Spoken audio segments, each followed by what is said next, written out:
Hi friends, welcome to Chandini Neha channel. ఈరోజు నేను టమాటా bath చేయబోతున్నానండి. ఆ రెసిపీ మేము ముందుకి తీసుకొచ్చేసాను.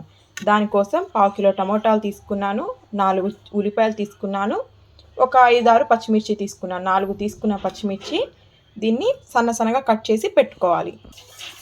ఇదిగోండి, టమాటాలు కట్ చేసి పెట్టుకున్నాను, ఉల్లిపాయలు పచ్చిమిర్చి కట్ చేసి పెట్టుకుని. పచ్చిమిర్చి అస్సలు మంటలేవండి, సో అందుకే ఇంకొక 6 పచ్చిమిర్చి అంటే 10 పచ్చిమిర్చిని ఇట్లా కట్ చేసుకున్నానండి.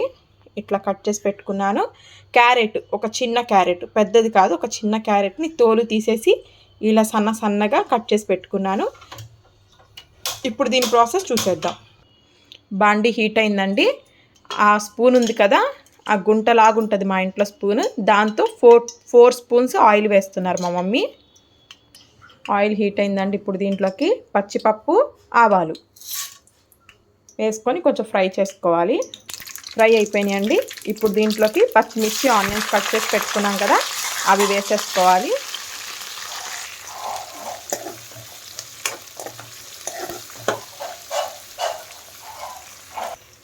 ఇప్పుడు దీంట్లోకి కొంచెం జీలకర్ర, కొంచెం కరివేపాకు వేసి కొంచెం మెత్తపడాలండి. ఒక 2-3 మినిట్స్ మెత్తపడాలి.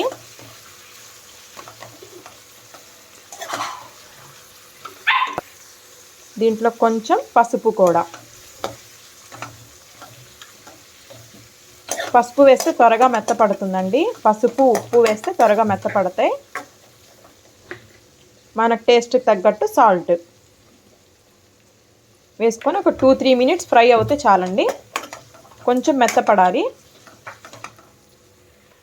ఇప్పుడు దీంట్లోకి సన్నగా కట్ చేసి పెట్టుకున్న క్యారెట్ అవి కూడా వేస్తే ఏమవుతుందంటే అవి కూడా త్వరగా మెత్తపడతాయి, ఆనియన్తో పాటు మెత్తపడతాయి. 2-3 మినిట్స్ ఇవి కూడా మెత్తపడాలండి. 5 మినిట్స్ ఫ్రై అయిపోయినాయండి. ఇప్పుడు మనం కట్ చేసి పెట్టుకున్న టమోటా కూడా వేసుకోవాలి.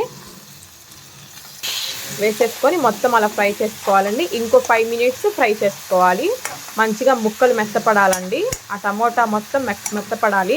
టమోటాలు ఎంత వేస్తే అంత టేస్ట్ ఉంటుందండి. మేము 1/2 కిలో రవ్వ వాడుతున్నాము, సో అందుకే ఒక పావు మీదకి ఇంకో కొంచెం ఎక్కువ టమోటాలు తీసుకున్నాము. చాలా టేస్ట్ బాగుంటుందండి టమోటా ఎక్కువ వేస్తే. ఇవి ఒక 5 మినిట్స్ ఫ్రై అవ్వాలి. వెయిట్ చేద్దాం.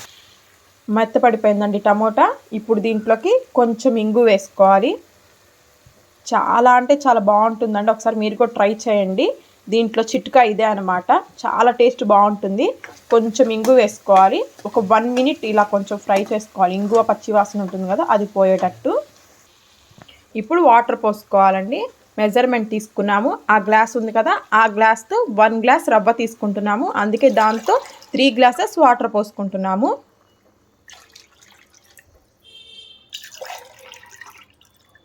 వాటర్ కొంచెం ఉడకాలన్నమాట. వాటర్ కొంచెం ఉడికితే అప్పుడు బాయిల్ బాగా అవుతుంది. వాటర్ కూడా చూసారా ఎలా ఉడుకుతుందో. ఉడికిపోయిందండి వాటర్. ఇప్పుడు దీంట్లోకి మనం రవ్వ పోసుకుందాము.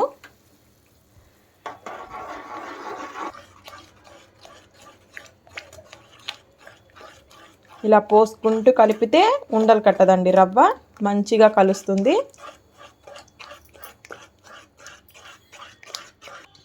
అయిపోయిందండి మొత్తం ఫినిష్. ఇప్పుడు దీంట్లోకి గార్నిష్కి మనం నెయ్యి వేస్తే ఒక 2 టేబుల్ స్పూన్ అద్రిపోయిద్దండి. చూసారు ఎంత కలర్ఫుల్గా ఉందో. మీరు కూడా ఒకసారి ట్రై చేయండి. ట్రై చేసి ఎలా వచ్చిందో కామెంట్ చేయండి, ఓకేనా? నా ఛానల్ని షేర్ చేయండి, లైక్ చేయండి, సబ్స్క్రైబ్ చేసుకోండి. Thank you. Bye bye. Tasty upma finish. నేను వెళ్ళి కుమ్మేయటమే. మ్యాంగో పిక్కిల్ వేసుకొని తింటుంటే అబ్బా సూపర్ ఉంటుంది అనమాట. Okay friends, bye bye.